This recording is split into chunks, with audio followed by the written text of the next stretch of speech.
Urukingo rwa COVID-19 ni kimwe mu byo u Rwanda ruhanze amaso kuko ruri mu bihugu ku isi byubahirije amabwiriza y'uko bagomba kuba baratanze ubusabe bw'urwo rukingo ku wa 7 Ukuboza 2020. Uno munsi tugiye kugaruka ku gihe Abanyarwanda bazakingirwa COVID-19, ikiguzi bizatwara n'ubwoko bw'urukingo bazahabwa nk'uko Minisitiri Dr Ngamije Daniel yabitangaje. Ikaze mu kiganiro kirambuye, Gendi Harriet tubahaye ikaze.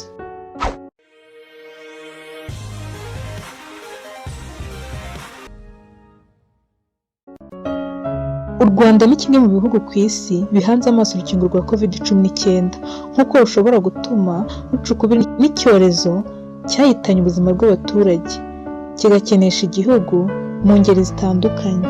Minisitiri Dr Ngamije Daniel yatangaje ko u Rwanda rwubahirije itariki ya 7 Ukuboza 2020 yari yatanzwe nk'igihe ntarengwa ibihugu byose bigomba kuba byatanze ubusabe bw'inkingo za COVID-19, aho ari kimwe mu byemerewe kuzahabwa inkingo 20% by'abaturage bose b'igihugu mu cyiciro cya mbere.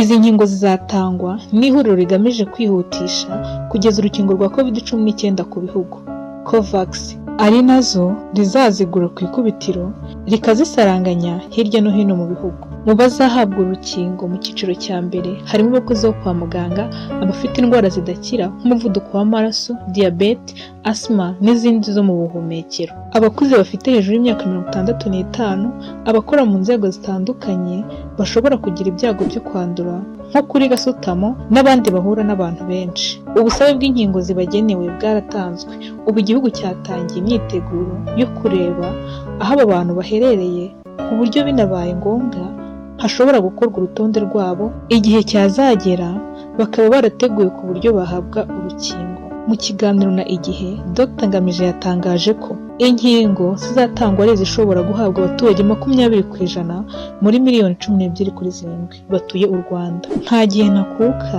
kiremezwa cy'igihe urwo rukingo ruzaba rwamaze kugera mu gihugu kuko amagingo aya rutaremezwa ndetse n'inganda zitaratangira kuzikora ku bwinshi ku buryo zakwirakwizwa hose.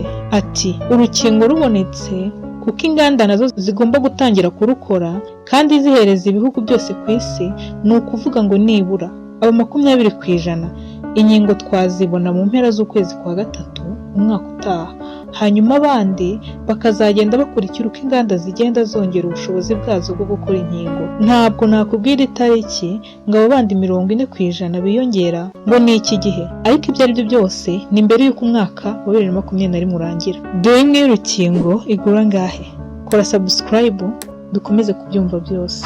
Buri rukingo muziri kugeragezwa zashyiriweho igiciro ku buryo bizwi ngo nk'umuntu atewe inshuro imwe dose igura y'amafaranga, hanyuma yaterwa ebyiri ikiguzi kikangana gutya na gutya. Nk'urukingo rwa AstraZeneca nibwo ruhendutse muri zose, dore imwe igura $4, ni hafi 400 by'amafaranga y'u Rwanda.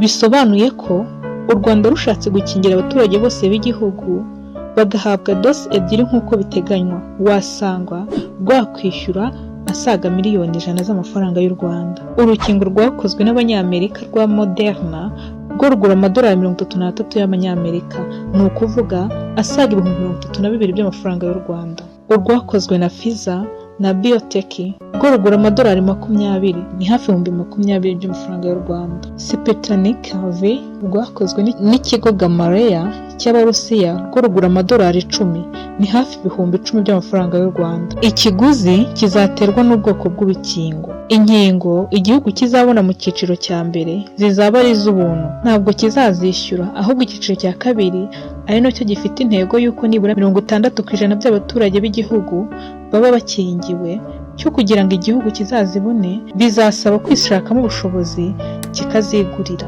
Minisitiri Dr Ngamije yakomeje avuga ko ubu hataramenyekana neza amafaranga azatangwa n'igihugu muri ibi bikorwa byo gushaka urukingo no gukingira abaturage, kuko kizagenwa hashingiye ku gaciro k'urukingo igihugu cyabonye. Ati hari inkingo utera dose ebyiri, hari n'izo utera imwe, kandi buri imwe ifite igiciro. Ubu rero kuko tutaramenya urukingo tuzatera, ni ikigereranyo navuga kinini cyane kuko ni hafi miliyoni 15 z'amadolari kuzakingira aba bantu bose 60% by'abaturage, ariko bishobora guhinduka, kugabanuka cyangwa kukiyongera bitewe n'urukingo ruzahabwa. Niba tuzahabwa urukingo utera inshuro imwe cyangwa niba tuzahabwa urukingo utera inshuro ebyiri kugira ngo umuntu abe akingiye, ni umubare umuntu yakwita uw'agateganyo. Nyinshi mu nkingo ziri mu cyiciro cya nyuma cy'igerageza zitangwa inshuro ebyiri kugira ngo abantu babe bizeye ko bakingiwe koko. Wibuke gukora subscribe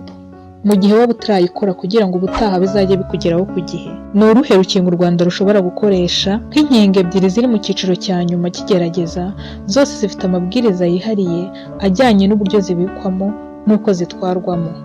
Urugero nk'urwa AstraZeneca rwakoze na kaminuza ya Oxford, Bwongereza, nirwo rwonyine urebye rufite amabwiriza ashobora korohera abantu mu buryo bwo kurutwara no kurubika. Rwo rushobora kubikwa mu bubiko busanzwe ahantu hari ubukonje. Ushobora no kubona muri firigo zikoreshwa mu buzima bwacu bwa buri munsi. Ariko nk'urwa Moderna rw'Abanyamerika, rw'amabwiriza ni uko rubikwa ahantu hari ubukonje bwa °C20, rukaba rwahamara amezi 6. Urwa Pfizer na BioNTech ko rwanatangiye gutangwa mu Bwongereza. Amabwiriza ni uko rubikwa ahantu hari ubukonje bwa °C70, mu gihe urwakoze n'Abarusiya ruzwi nka Sputnik V narwo rushobora kubikwa kimwe n'urwa AstraZeneca mu bukonje busanzwe bwa firigo. Nubwo urukingo rwa Pfizer na BioNTech rwatangiye gukoreshwa, abahanga mu by'ubuzima bagaragaza ko nk'ibihugu bikennye cyangwa byo muri Afurika byinshi bishobora kuzahitamo gukoresha urukingo rwa AstraZeneca kuko rwo nta mabwiriza menshi rusaba mu kubika, bitandukanye n'izindi zifite umwihariko ukomeye mu bukonje n'ibindi. Dr Ngamije yaciye amarenga ko u Rwanda rushobora kuzakoresha urukingo rwakozwe na kaminuza ya Oxford rwa AstraZeneca kuko uburyo bwo kurwitaho butagoye, ariko kimwe n'izindi nkingo zikoreshwa mu gihugu. Ati ruriya rwa AstraZeneca ni urukingo rutatuvuna cyane mu buryo bwo kubika nk'inkingo. Ihuriro rikurikirana uburyo inkingo zigera kuri bose, People Vaccine Alliance, riherutse gutangaza ko ibihugu bikize byamaze kwitegura guhunika inkingo za COVID-19, bityo ko ibihugu bikennye bizagorwa no kubona inkingo ku buryo nk'ibihugu 70 bikennye bizashobora gukingira 10% gusa y'abaturage babyo bose. Mu gihe urukingo ruzaba rumaze kuboneka, irindi hurizo riri mu buryo ruzagezwa mu bihugu kuko kurutwara bisaba amabwiriza akomeye. Mu ntangiriro za Nzeri uyu mwaka, Ishyirahamwe Mpuzamahanga ry'Ubwikorezi mu Ndege IATA ryatangaje ko bisaba indege 800 zo mu bwoko bwa Boeing mu gukwirakwiza urukingo rwa COVID-19 ku isi, ndetse ko ari bwo butumwa bukomeye buzakorwa n'ibigo by'indege ko muri iki kinyejana. Icyo gihe IATA yagaragazaga ko kugeza muri Afurika urukingo rwa COVID-19 rubaye rubonetse bitashoboka kubera ko nta bushobozi buhari bwo gutwara imizigo, ingano y'akarere ka Afurika n'urusobe rw'ibibazo byo kwambuka imipaka. IATA isobanura ko ubwikorezi busaba gukorwa neza, bijya gusa nk'igikorwa cya gisirikare, ndetse bisabe ko haba ahantu hiherereye hazabikwa izo nkingo. Umuyobozi mukuru wa Rwanda Air Yvonne Manzi Makolo yabwiye Igihe ko ubu bari kureba niba bishoboka ko urukingo rwazatwarwa n'iyi sosiyete mu gihe ruzaba rubonetse. Ati turacyakoresha indege zacu zisanzwe mu gutwara imizigo, ndetse n'i Burayi dutwara imizigo mu ndege zisanzwe zitwara abagenzi. Rero igihe cyo gutwara inkingo nikigera, nabyo turi kubirebaho niba tuzashobora gutwara inkingo uko twabikora dukoresheje indege dusanganwe. Turacyari kubirebaho, nta kintu kiremezwa. Bishobora gushoboka kuko urukingo rufite uburyo rutwarwamo mu bijyanye no kugenzura ubushyuhe, ariko ntabwo naguha amakuru ahamye. Turi kubyiga bijyanye n'ibisabwa mu gutwara inkingo zitandukanye. Usibye Rwanda Air, indi sosiyete yo mu karere yatangiye kureba uburyo bwo gutwara urukingo rwa COVID-19 mu gihe ruzaba rubonetse ni Kenya Airways. Kugeza ubu mu Rwanda abantu 6349 bamaze kurwara COVID-19. Ubaye utarakora subscribe, uyu ni umwanya mwiza wo kuyikora.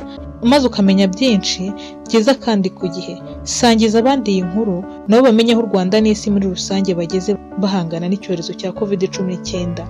Ikiganiro cyacu nakagaruka, mukomeze kugira ubuzima bwiza buzira COVID-19. Ciao ciao. Kurikirana Inzobere TV Show kuri YouTube channel ubashe kuzajya ukurikirana byinshi byiza tuzajya tukugezaho ku gihe. Mu ikoranabuhanga, uburezi, ubuzima, amateka, ibigwi n'ibyegeranyo ku bantu mwakunze kandi mukunda muri benshi, ndetse n'imyidagaduro. Kora subscribe bizajya bikugeraho ku gihe kandi vuba. Inzobere TV Show, feel you life, hope and knowledge.